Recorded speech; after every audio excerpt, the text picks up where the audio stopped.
নমস্কার বন্ধুরা, মামুনি রান্নাঘরে সবাইকে স্বাগত। আজকে আমি বানাবো পুঁই শাকের রায়তা। পুঁই শাকের রায়তা বানানোর জন্য আমি শুধু পুঁই শাকগুলো নিয়েছি, পাতার যে ডাঁটাগুলো সেগুলো ফেলে দিয়েছি। দেখুন একেবারে সরু সরু করে কেটে নিয়েছি, ধুয়ে পরিষ্কার করে নিয়েছি। আর এদিকে আমি মশলা নিয়েছি পুঁই শাকের রায়তা বানানোর জন্য: সর্ষে, শুকনো লঙ্কা, নুন, হলুদ, 5 ফোড়ন, সর্ষের তেল, আর এতে একটু পেঁয়াজ কুচি বেশি লাগছে, তার জন্য আমি পেঁয়াজ কুচি করে নিয়েছি। এই কটা উপকরণ দিয়ে আমি আজকে পুঁই শাকের রায়তাটা বানাবো। এবার আমি উনুনটা ধরিয়ে নেব। আমি কড়াই বসিয়ে দিয়েছি, কড়াইয়ে শাক, নুন, হলুদ জল দিয়ে দিচ্ছি। এবার এটাকে আমি ঢাকনা দিয়ে দেব, খুব ভালো করে সেদ্ধ করে নেব। খুলে দেখব কতটা হয়েছে। হয়ে গেছে, একেবারে কালো কালো হয়ে গেছে। দেখুন শাকগুলো এমন হবে। এবার এটাকে আমি জল আর শাক আলাদা করে নেব। শাক নামিয়ে নিয়েছি। এবার কড়াইতে দিয়ে দেবো আমি সর্ষের তেল। গরম হলে দিয়ে দেবো 5 ফোড়ন।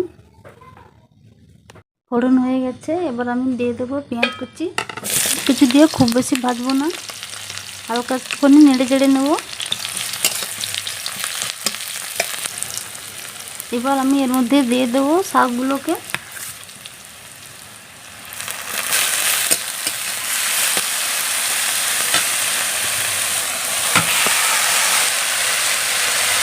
জল ঝারিয়ে নিলেও শাকের একটা জল থেকে যায়, সেই জলটা আমি নেড়ে চেড়ে শুকনো করে নেব।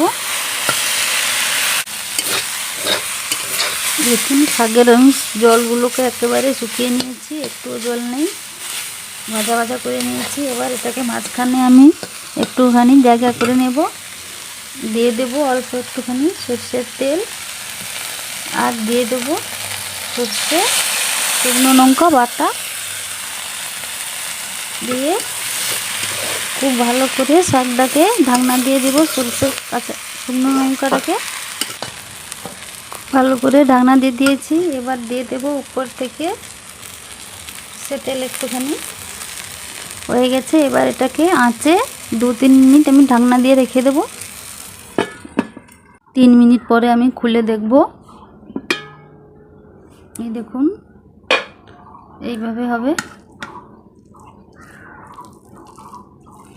এবার আমি এটাকে নিচগুলো দেখুন, নিচগুলো এইভাবে থাকবে, কালো কালো হয়ে যাবে, তখন ভাববে এটা হয়ে গেছে। এবার এটাকে আমি খুব ভালো করে মিশিয়ে নেব, মিশালেই হয়ে যাবে।